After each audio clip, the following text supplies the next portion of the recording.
Hi again. Kenneth Scott Latourette, page 275, the last couple of pages of his brief chapter, The Setting of the Great Recession. And that's his phrase for what most of us call the Dark Ages, the 500 or so years between 500 and 1000 AD. In these centuries of its great decline, Christianity was espoused by a few kingdoms in Western and Southern Europe, which, compared with the major empires of the day, seemed insignificant, by the Byzantine remnant of the Roman Empire, and by such minor states as Armenia and Ethiopia. Culturally, Christianity seemed to be of dwindling significance. Italy had not yet recovered from the barbarian invasions, and the Christian peoples of Western Europe, while vigorous, were crude. Constantinople was wealthy, and its upper classes were polished and luxurious and sophisticated, but were ceasing to do or say much that was new. The Nestorians in Mesopotamia had tutored their Arab conquerors in Hellenistic culture, and in the process had put some of the Greek philosophers into Arabic.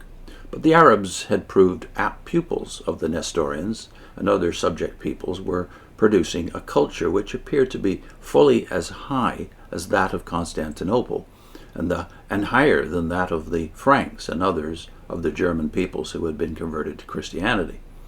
To the thoughtful non-Christian tourist, Hindu and Buddhist India, although politically divided, would have seemed to be on a more advanced cultural level than any Christian land, except the Byzantine Empire, and under the glorious Tang Dynasty, the great cities of China would have been far ahead even of Constantinople. From the standpoint of Augustine's earthly city, by AD 950, the political and cultural associates of Christianity had decidedly declined since the days of Constantine and his immediate successors, and even since Justinian I, around the year 540 AD. If its future depended upon the kind of power embodied in the earthly city and its affiliated cultures, the outlook for Christianity was grim. The breakup of the Roman Empire was accompanied and followed by divisions in the Catholic Church. As we have seen, the Catholic Church arose within the framework of unity provided by the Roman state. When that framework fell apart, the bond of love, which ideally characterizes Christians, did not have sufficient strength to hold the Church together. The ostensible grounds for the divisions which emerged were doctrinal and administrative, and these intensified the divisions. However, the cleavages were largely along the cultural, racial, and national seams in the fabric which Rome had once held together. Arian Christianity became identified with some of the Germanic conquerors. The descendants of the ancient Egyptians, the Copts, found in Monophysitism reinforcement of their antipathy to the Byzantine tie.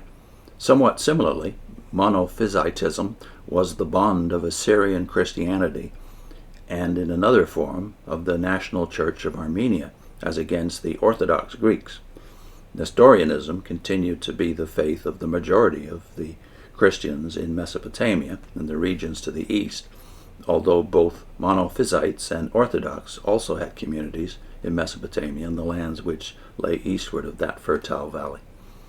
In point of numbers, the major cleavage was between the portions of the Catholic Church which centered respectively at Rome and Constantinople, the one predominantly Latin and Roman by tradition and temper, and the other Greek and Byzantine. The separation cannot be given a precise date.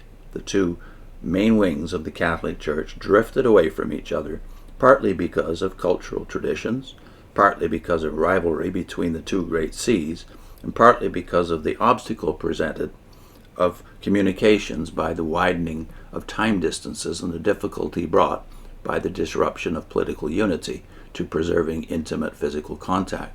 Now and again the breach seemed to be healed, but across the centuries it deepened and widened. While various dates have been given for the final break, the ones usually offered come after this period. None of them has won universal acceptance by historians. As we endeavor to cover the years of what we have called the Great Recession, it seems best to do so by summarizing the course of Christianity in each of the main divisions of the Church. First, we will survey the history during these centuries of that branch which had its main center in Constantinople, for it was here that the tradition of the relation of the Catholic Church and the Roman Empire, which had been inaugurated by Constantine, went on without interruption and was strengthened. Constantinople was the capital from which the Roman Empire was carried on without a lapse, and by almost insensible stages became what is commonly called the Byzantine or Greek Empire. The branch of the Catholic Church officially espoused by the continuing empire regarded itself as the Orthodox Church. Eventually, by processes which are to be discerned in this period, but which matured centuries later, the Orthodox Church became a family whose main members were national churches. We will then move on to the several smaller churches in the East, especially to those of Monophysite complexion, including the Coptic, Ethiopian, Jacobite, and Armenian bodies, and to the Nestorians. Finally, we will survey the course of that branch of the Catholic Church which found its cohesion in Rome and the Roman pontiff, the Pope, for it was from this section of the Church that Christianity was to have its chief developments in the next three major periods of its history. Here again we shall wish to ask how far the kind of power seen in the cross and the resurrection was compromised by the sort of power that expressed itself in the earthly city, and where and to what degree it made the gospel effective in particular individuals, in institutions, in regions, in cultures, and in the entire human scene. Viewed against the background of all mankind, was it really waning?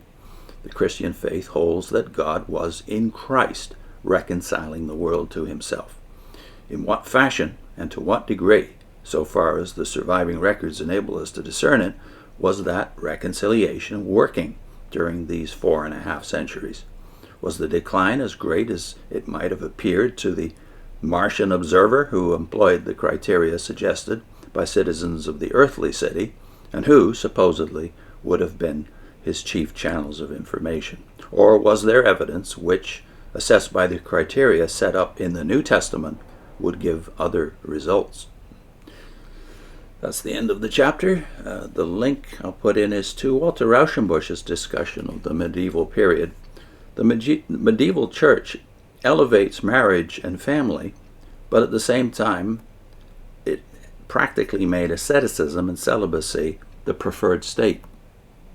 See you next time.